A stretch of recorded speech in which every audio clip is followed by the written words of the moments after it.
Monica, and this is Vegan Empowered. Today we're going to be making double chocolate chip cookies. Your ingredients list will be on the screen. Let's get started. The first thing I actually like to do is I like to make my own brown sugar. The difference is this is the refined sugar. It's gone through a process where they use bone char to whiten it. This is actually a pure cane organic sugar. They don't use the process of bone char. It's actually certified vegan. You can find it on the label of organic cane sugars. So what I'm gonna do to make my own sugar is I'm gonna pour about a cup into a bowl, and then I'm going to add a half a tablespoon to a tablespoon of molasses, depending on the darkness. I will also be making dark brown sugar, because this recipe calls for light brown and dark brown. I always like to start with a smaller amount. And what you're going to want to do is you're just going to want to mix everything together to break it all up and get all of those sugar granules coated with your molasses to make your brown sugar.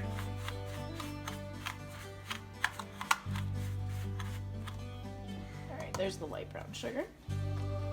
All right, there's the light brown sugar. See, it's nice and light color. It's also nice and packable, nice and soft.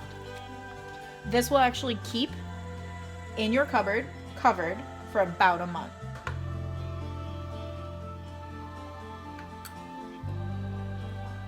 You actually see the difference. Light brown sugar, dark brown sugar, and homemade. This actually might save you a little bit of money because all you're actually buying is the sugar and the molasses. You don't have to buy any separate brown sugars for any other recipes. Okay. So for the cookies today, we're going to go ahead and use our 1/4 cup, and it's a 1/4 cup of the dark brown, a 1/4 cup of the light brown,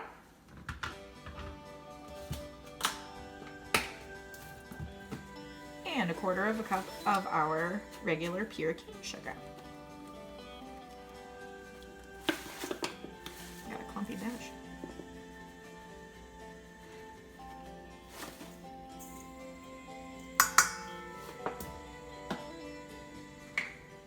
It's 1 teaspoon of vanilla.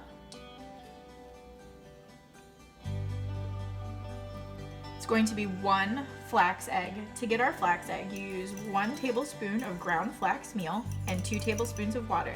And you'll let it set for about a minute so that you get that nice eggy consistency. There are several different options as far as a vegan egg. Some people use chia seeds, some people use avocado, some people actually use applesauce. Just depends on what you're actually making and what flavor you want to get from it. I myself honestly prefer the flax egg. It doesn't lead to much flavor, and I think it gives it the best consistency of all of them. It's going to be a 1/4 cup of vegan butter. 4 tablespoons is a 1/4 cup. I prefer Earth Balance. It's one of my favorites to use. I get the normal, regular vegan. They have several different varieties that you can choose from.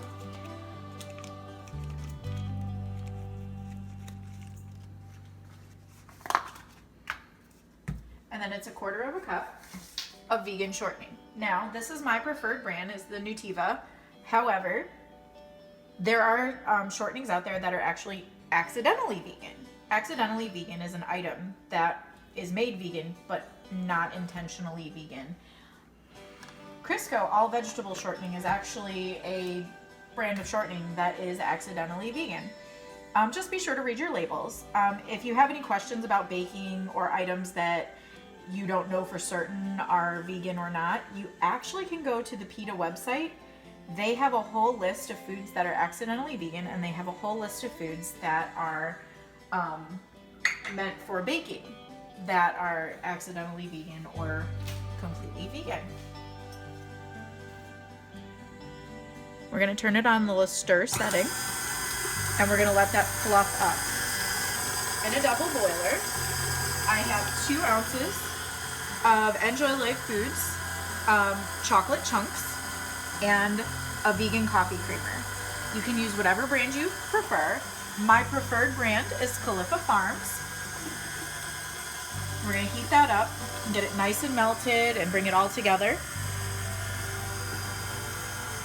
I usually do it on a medium setting If I start to notice it's getting a little too hot, then I'll turn it just a little lower, because you don't want to overheat your chocolate. It will seize, and if it seizes, there's not really any bringing it back. You will have to start over. While that's getting started, let's walk over here and double check. See, it's got a nice, I say fluffy, but it's actually a creamed consistency. This is a nice fluffy consistency. But the one thing that we have to do is we have to turn it off, and we definitely have to scrape down our bowl. Make sure that all of the ingredients are incorporated in. Scrape down your paddle. Make sure that everything is all mixed in. I see we have actually pulled some vanilla from the bottom there. We're gonna go ahead and give it another little go round here.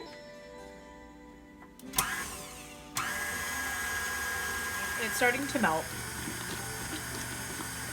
You can tell because the creamer is starting to turn a nice tan brown color from the chocolate. You want to keep it moving though, because you don't want it to stick to the bottom of your pan. You also don't want it to seize. The reason I actually use the creamer instead of a shortening or a butter is because I'm not going for a ganache. This is actually going to be added to the cookies to give it a really chocolatey, cocoa-y flavor. See, now it's getting that really nice chocolatey, gooey. I'm gonna go ahead and turn off the oven or stove. Then we're gonna go over here and we're gonna just pour it right into that fluffy, buttery, sugary. I'm actually gonna give it a little fold in.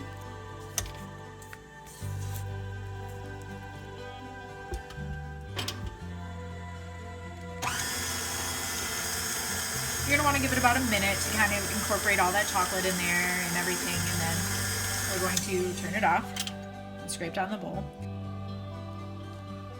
I myself have actually been a vegan for about, 7 years. I'm glad I told someone. It's been killing me. It's been about 10 minutes since I've said anything. And I actually was really terrified to go vegan at first. I was really scared. I was afraid I was going to have to give up some of my favorite things like chocolate and ice cream. And that's actually the first time I ever went to the PETA website, was because I just didn't have any idea what to do or where to go or how to do it. And through the help of some really, really close friends of mine and family members, and by learning tips and tricks from that website, I actually was able to do it. Now what I'm doing here is I'm adding the cocoa powder, the flour, and our baking powder. Now I'm gonna give that a couple of fold-ins and really good stirs, because if I were to put the paddle on now and stir it, it would fly up everywhere and I would probably lose half of my flour. Go ahead and take our paddle.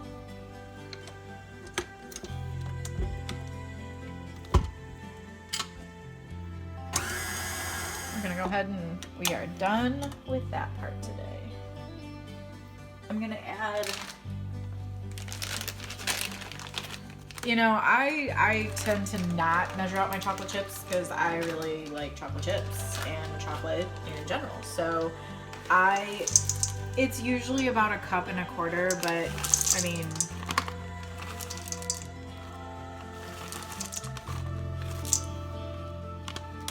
I'll just finish off the bag.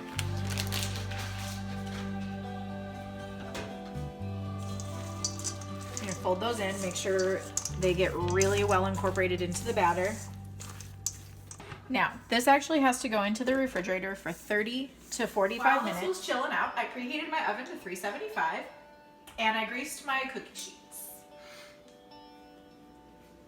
Okay, then once they are placed on your cookie sheets, you're gonna pop them in the oven for about 12 to 15 minutes. Now I always start on the smaller side, or I always start on the shorter side of time, and I put them in for 12 minutes, and then I'll take a look at them and see how they're looking.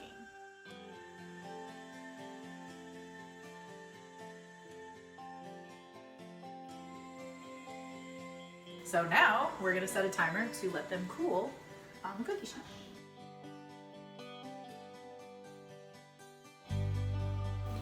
I'm Monica, and this has been Vegan Empowered. Thank you for tuning in. You can like us, subscribe, and give a comment below. If you also would like to follow us on Twitter, Instagram, and Facebook, look for Double Empowered. We'll see you next time.